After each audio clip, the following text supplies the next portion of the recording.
أعوذ بالله من الشيطان الرجيم. بسم الله الرحمن الرحيم. قال ادخلوا، فرمائے گا داخل ہو جاؤ، فی امتوں کے ساتھ، قد خلت من قبلکم، جو تم سے پہلے گزر چکی، من الجن والانس، جنات اور انسانوں میں سے، فی النار، جہنم کے اندر، کلما دخلت امت، جب داخل ہوگی ایک امت، لعنت اختہا، تو لعنت کرے گی دوسری امت کو، حتی اذا ادارکوا فیہا، یہاں تک کہ جب گر چکیں گے اس میں، جمیعاً، سارے، قالت اخراہم، تو کہیں گے ان کے پہلے، لِأُولاہم، اگلوں سے، ربنا، اے رب ہمارے،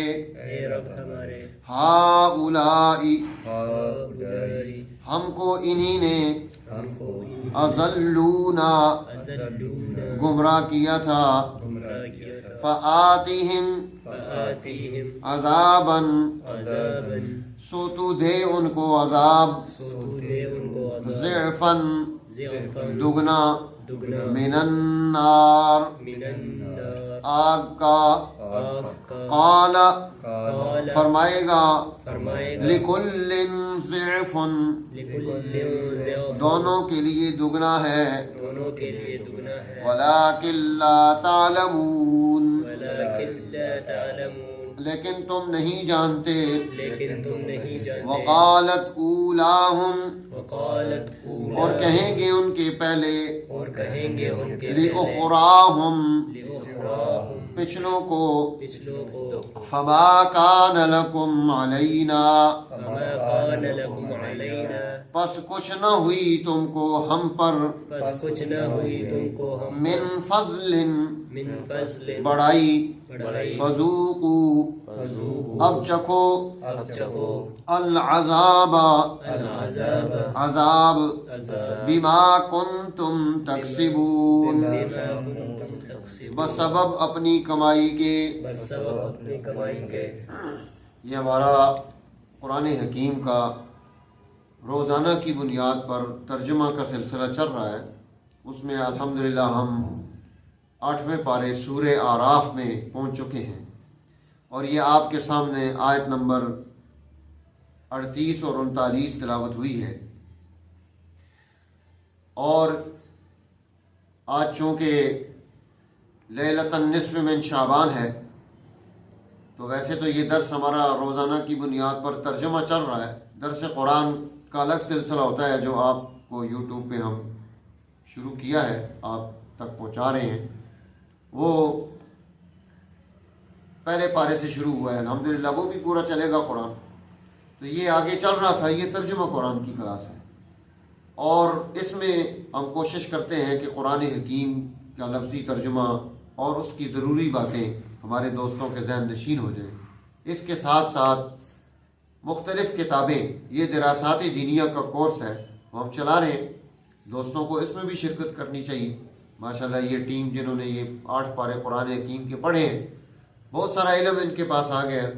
تو ہمیں بھی اس کی کوشش کرنی ہے۔ اللہ تعالیٰ نے یہاں جس جماعت کا تذکرہ کیا ہے کہ امتیں انسانوں میں سے اور جنات میں سے جن کے پاس اللہ کا پیغام آیا، رسول آئے، ہدایت آئی، انہوں نے نہیں مانا۔ اب جب فرشتے آ گئے ان کے پاس روح قبض کرنے کے لیے، پچھلی آیت میں اس کی تفصیل ہم کر چکے ہیں، تو وہ فرشتے ان سے پوچھتے ہیں کہ جن کو تم دنیا میں اپنا بڑا سمجھتے تھے، جن کی عبادتیں کرتے تھے، جن کے گیت گاتے تھے، وہ کہاں ہیں؟ وہ کہیں گے وہ ہم سے گم ہو گئے، وہ نہیں مل رہے۔ اور جس طرح ہمارے لیڈر ہیں کہ جب ووٹ لینے کا وقت آتا ہے تو یہ سارے اس وقت ہمارے آگے پیچھے پھر رہے ہوتے ہیں، اور جیسے ہی جیت جاتے ہیں اس کے بعد جب تک اگلا ووٹ نہیں آتا وہ نظر نہیں آتے، گم ہو جاتے ہیں۔ تو قیامت کے دن بھی اسی طرح ہی ہوگا۔ پھر قرآن حکیم یہاں یہ بات سمجھا رہا ہے کہ دیکھو اللہ کی طرف سے اب ان کے لیے اعلان کیا ہوگا، ادخلوا فی امم قد خلت من قبلکم من الجن والانس فی النار، کہ اب تم انسانوں اور جنات کی جماعتیں اب آگ میں داخل ہو جاؤ۔ اب جب وہ آگ میں جائیں گے، دخلت امت لعنت اختہا، جب وہ داخل ہوں گے تو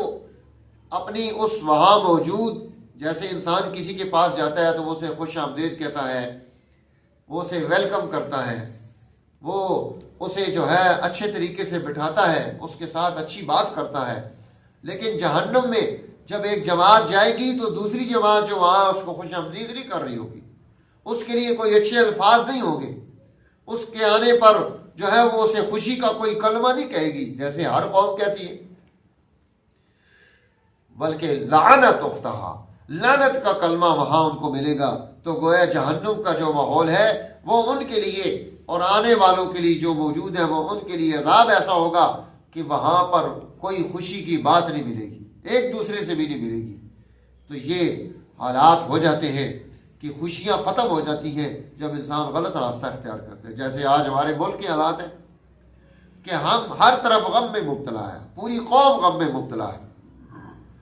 ہر آدمی پریشان ہے، مصیبت نے اس کو گھیرا ہوا ہے۔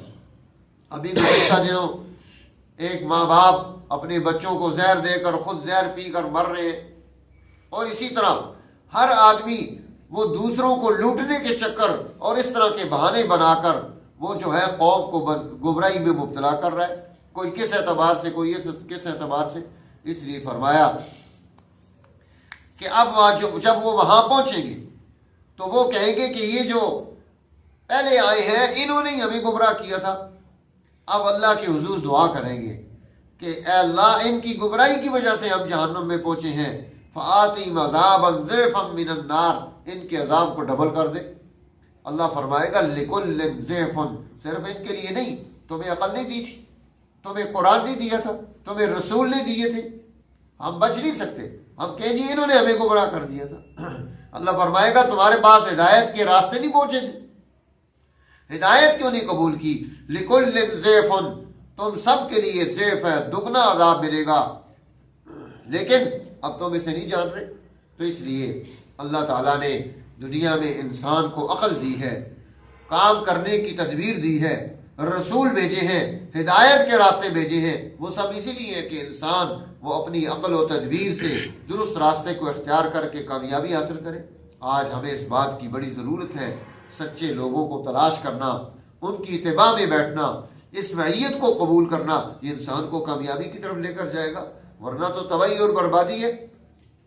اور پھر یہ رات چونکہ لیلۃ النصف من شعبان ہے، شعبان کی 15ویں رات ہے، جس کے بارے میں حضور علیہ السلام نے ارشاد فرمایا کہ اس رات کو قیام کرو، قوموا لیلہا، اور آنے والے دن میں روزہ رکھو۔ یہ کوئی فرض اور واجب نہیں ہے،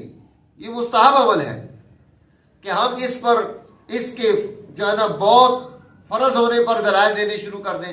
یا بالکل ہم یہ کہیں کہ کرنا ہی نہیں چاہیے اس پر دلائل دینے شروع کر دیں، تو برباد نہیں، بلکہ یہ جو نیکی اور خیر کے کام اور راستے ہوتے ہیں، ان چیزوں کو اختیار کرنے سے انسان کے اندر نیکی کا جذبہ پیدا ہوتا ہے، لیکن نہ کرنے والے کو غلط مت کہے اور اس میں کوئی خرافات نہ کرے۔ نیکی اور خیر کے انفرادی اعمال ان کو اختیار کرنا اور قرآن حکیم کی تلاوت کرنا، توبہ اور استغفار کرنا، اور اس طرح خیر کے کاموں کو اختیار کرنا۔ باقی جو ہے مصنوعی چیزوں سے بچنا چاہیے، جیسے بہت ساری خرافات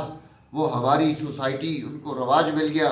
اور ہم ان کے پیچھے پڑ گئے۔ تو اللہ تعالیٰ ہمیں نیکی پر استقامت عطا فرمائے، آنے والا جو مبارک مہینہ ہے اس کی قدردانی نصیب فرمائے، تاکہ ہم دنیا میں اور آخرت میں سرخرو ہو سکیں۔ شکریہ۔